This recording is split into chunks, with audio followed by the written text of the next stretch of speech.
right now we're about to have a fabulous conversation because it's time to pick a Popcak. And you say, how would you know? You don't even know which Popcak. They're all fabulous. That's why. Yeah, that's right. And we love it when we put them on the spot, too. And look at here.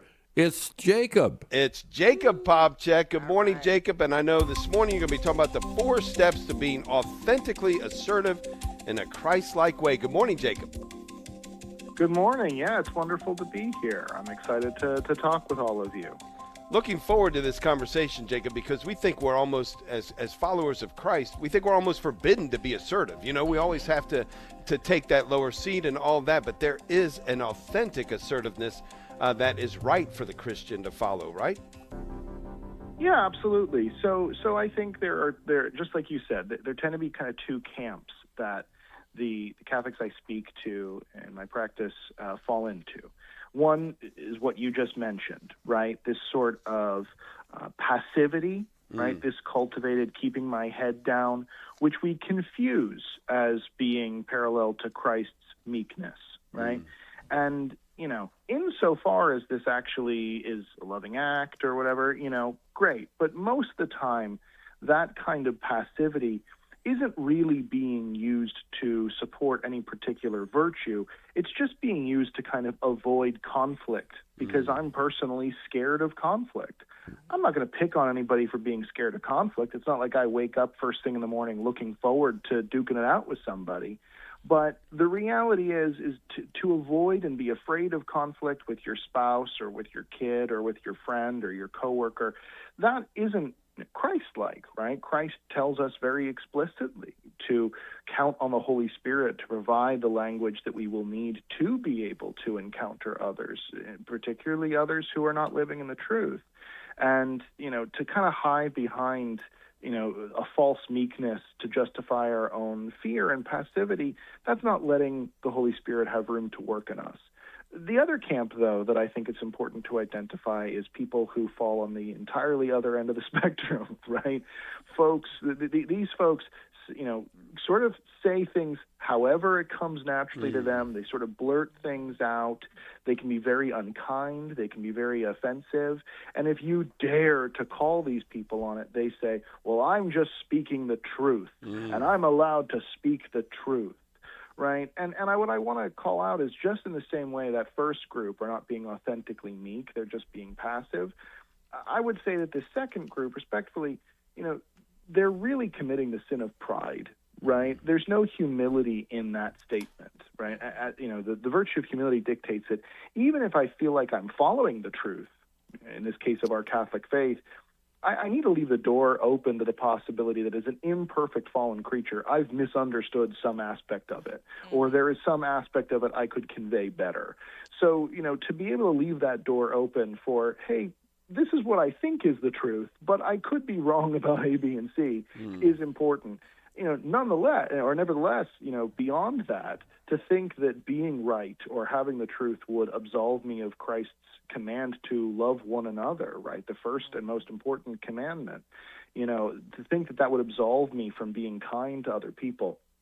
Again, really an act of the sin of pride. So we don't want to fall into either of those 2 camps. And that's why I tend to suggest sort of 4 key pieces that I think help us to be not passive, not aggressive, but assertive in a Christ-like way that ultimately leads to greater connection and unity in the body as opposed to splitting us apart, either because I'm keeping my head down and avoiding you because I don't want to fight with you, or because I'm yelling at you and being mean in the name of truth and pushing you away. And the 4 steps that I always recommend are pretty simple. When I am assertive with somebody, I want to be friendly, I want to be firm, I want to be calm, and I want to be brief. So let me break those down really quickly.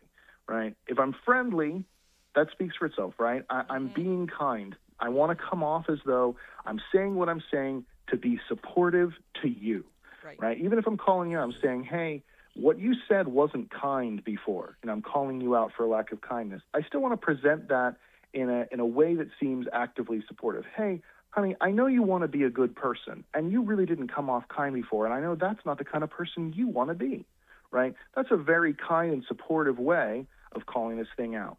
I also want to be firm, right? I don't want to ask any questions or leave the door open to suggest that this is up for debate, right? I don't want to be saying, oh, I don't know, do you think that maybe that wasn't that nice? Or no, I'm telling you the way it was, right? So I'm friendly, but I'm also firm. There's no room for debate or argument about the statement that I'm making, right? I want to be calm, right? Often when we're afraid of not being taken seriously, we really goose ourselves up, right? We puff ourselves up and we try to kind of get up enough momentum that we can bust through the wall of the person's resistance, like the Kool-Aid man, right? But this ends up just knocking everybody over on the other side, right? If I'm really self-certain, I'm going to come off really calm and relaxed. And that's why assertiveness always presents a calm face as well. And finally, I want to be brief. Again, when I'm afraid of not being taken seriously, I tend to make the same point over and over and over again in different ways, ranting and spiraling in the hopes that some new version of my wording will get the person on the other side to understand better what I'm saying. This kind of carpet bombing approach, though, really presents us as people who must be pretty insecure about our point. Otherwise, we'd make it more succinctly. And so to be able to simply say what I'm trying to say in a sentence or two tops in that very brief way, again, combined with being calm, combined with being firm, and most of all being friendly and supportive and loving in the way I'm presenting it, allows me, like Christ, to be someone who is not passively ducking away from others or antagonizing them in the name of sort of manipulated truth, but instead to be someone who, in a loving way, is really presenting that truth as something that we can discuss and come together on. Yeah, I always I like thinking of assertiveness as doing the truth in love, right? I mean, that is always one of the major phrases we use in moral theology, is that, you know, you speak and you do the truth in love. And that certainly is the assertive piece. And I think you're so right in that sense of, you know, keep it brief. Don't keep reiterating. Allow the other person some space to give you some feedback, too. Absolutely love it, Jacob. And a couple of things. One, friendly, firm, I can do. Calm, brief. Both of those are very difficult for me. But the other thing I like to point out is when something happens for the first time on Catholic radio in its entire history, and this is the first time in Catholic radio where the Kool-Aid man has been brought up. And so I want to congratulate you on using Kool-Aid man. That can't be. I'm sure he's been around somewhere. Loved it. Absolutely fabulous information. Thank you so much, Jacob.